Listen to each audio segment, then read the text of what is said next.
नमस्कार दोस्तों। 28 फरवरी को यूएसए और इजराइल ने मिल करके ईरान पे अटैक किया। विडंबना ये हो जाती है कि ये दो तीन देशों के जो है बाहर के देश हैं उनकी लड़ाई होती है, लेकिन इससे गवर्नमेंट ऑफ इंडिया का जो है बहुत सारा चीज़ जो है डिस्टर्ब हो जाता है। और जो है हमारे जो सिटीजन जो गल्फ़ कंट्रीज़ में विदेशों में काम करते हैं तो उनको रिस्क्यू करना, इवैक्यूएट करना एक गवर्नमेंट की रिस्पॉन्सिबिलिटी बन जाती है। इस वीडियो में जानने की कोशिश करेंगे कि कितने भारतीय लोग हैं जो गल्फ़ कंट्रीज़ में, ईरान में, कुवैत में, कतर में, सऊदी अरबिया, यूएई में कार्य करते हैं, और गवर्नमेंट के द्वारा इसके पहले जो है मतलब कौन कौन सी जो है ऑपरेशन चलाई गई हैं इवैक्यूएशन से संबंधित, और एट प्रेजेंट गवर्नमेंट का क्या प्लान है। देखा जाए तो इंडिया के जो अभी जो वार जोन चल रहा है, यूएसए, इजराइल और ईरान का जो लड़ाई चल रहा है, इसके जो अफेक्टेड एरिया है, वार जोन जो है उसके अंतर्गत जो है बेसिकली देखा जाए तो बहरीन है, सऊदी अरब है, Qatar, UAE, Kuwait, Oman, Iran और इजराइल, ये मुख्य देश आते हैं। इनमें अगर देखा जाए एनआरआई और पीपल ऑफ इंडियन ओरिजिन, इन दोनों को अगर जोड़ करके जो इंडियन डायस्पोरा हो जाता है, उसको अगर देखा जाए तो सबसे ज़्यादा अगर कोई हमारा जो डायस्पोरा है वो यूएई में है, 35.68 लाख है। सऊदी अरब में 24.63 लाख है। सबसे कम तो ईरान में ही है। अदरवाइज जो है जितने भी गल्फ़ कंट्रीज़ हैं यहाँ पर बेसिकली जो है हमारे सेमी स्किल्ड, अनस्किल्ड और स्किल्ड कैटेगरी के जो लेबर्स हैं वो जो है जॉब के लिए, एम्प्लॉयमेंट के लिए जाते हैं। एक्सेप्शन यहाँ पे ईरान है। यहाँ पे जॉब एम्प्लॉयमेंट के पर्पज़ से ना जा करके लोग जनरली जो है कल्चरल एफिलिएशन होने की वजह से एजुकेशन के पर्पज़ से जो है कुछ कश्मीर के लोग हैं वो जाते हैं। अदरवाइज जो बेसिकली यहाँ पर जो है हमारे एम्प्लॉयमेंट के पर्पज़ से जाते हैं। अगर देखा जाए कि एक्सटर्नल अफेयर मिनिस्टर का जो डाटा बोलता है 2024-25 का कि हमारा जो इंडियन डायस्पोरा है इसमें इंक्लूडेड है NRIs, people of Indian origin, overseas citizen of India और माइग्रेंट्स वर्कर, वो धीरे धीरे जो है ईरान की तरफ भी शिफ्ट कर रहे हैं। इस मैप में हम देखते हैं कि जो हमारा जो बेसिकली वार जोन है वो वार जोन यहाँ से यहाँ तक का है इस मैप में।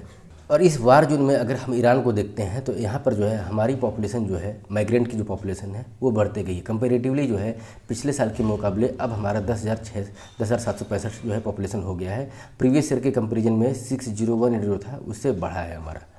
बढ़ने की वजह वही है कि हमारा एक कॉमर्स है, एम्प्लॉयमेंट है और कुछ कल्चरल एक्सचेंज जो है ईरान से संबंधित है, एजुकेशन के पर्पज़ से भी लोग जाते हैं। गवर्नमेंट के द्वारा जो है इस टाइप का जब क्राइसिस आता है तो गवर्नमेंट खुद ही जो है एक्शन में आ जाती है अपने सिटीजन्स को सेव करने के लिए। इसके पहले जब भी कन्फ्लिक्ट क्रिएट होता था, चाहे कुछ डिजास्टर वगैरह आता था, तो गवर्नमेंट जो है इवैक्यूएशन मिशन पर लग जाती थी। इसमें एक मिशन है वंदे भारत मिशन। जब कोविड डिस्टर्बेंस हुआ था तो कोविड से रिलेटेड अपने लोगों को जो है इवैक्यूएट करने के लिए mission Vande Bharat government of India ने चालू किया था। फिर ऑपरेशन सिंदूर जो इनिशिएट किया गया था जून 2025 में, उसमें जो है ईरान में फिर जो अटैक किया गया था यूएसए के द्वारा, उससे इवैक्यूएट करने के लिए ऑपरेशन सिंधु जो है स्टार्ट किया गया था।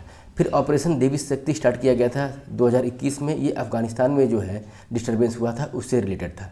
फिर यूक्रेन और रसिया का जो वार हुआ था उसके रिस्पांस में हमारे 18,228 इंडियंस को जो है वो जो है वापस लाया गया था ऑपरेशन गंगा के तहत।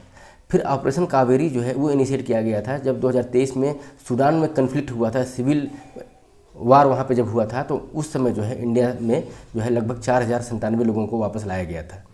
उसमें विदेशियों को भी लाया गया था, इंक्लूडिंग 136 जो फॉरेनर्स थे इंडिया में, वो भी आए थे ऑपरेशन कावेरी के अंतर्गत। ऑपरेशन अजय के तहत जो है इजराइल से इवैक्यूएट किया गया था इंडियन सिटीजन्स को 2023 में जब हमास ने इजराइल पर अटैक किया था। तो ये जो बेसिकली जो ऑपरेशन जो है ये जो प्रेजेंट गवर्नमेंट है उसके द्वारा चलाए गए हैं और इवैक्यूएशन से संबंधित।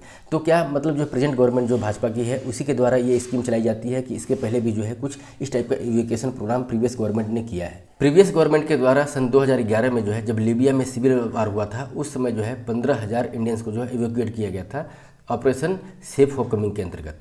फिर 2006 में जो है लोकसभा में एक वक्तव्य दिया था उस समय के डिफेंस मिनिस्टर प्रणब मुखर्जी ने कि उन्होंने जो है 12,000 इंडियंस को जो है वहाँ से जो है इवैक्यूएट किया है जब इजराइल और लेबनान का वार चला था। फिर 2003 में भी जब यूएसए के द्वारा जो है इराक में अटैक किया गया था तो उस समय 5705 इंडियंस को जो है इवैक्यूएट किया गया था गवर्नमेंट ऑफ इंडिया के द्वारा। तो ऐसा नहीं है कि प्रेजेंट गवर्नमेंट ही इवैक्यूएट कर रहा है, इसके पहले भी जो है इवैक्यूएशन हो रहा था। और हमने इसमें देखा कि किस तरीके से जो है अलग अलग जो है गल्फ़ कंट्रीज़ जो है उसमें हमारे जो है इंडियन सिटीजन जो है वहाँ पे रहते हैं, उनको सेव करना गवर्नमेंट अपने खुद की एक रिस्पॉन्सिबिलिटी मानती है।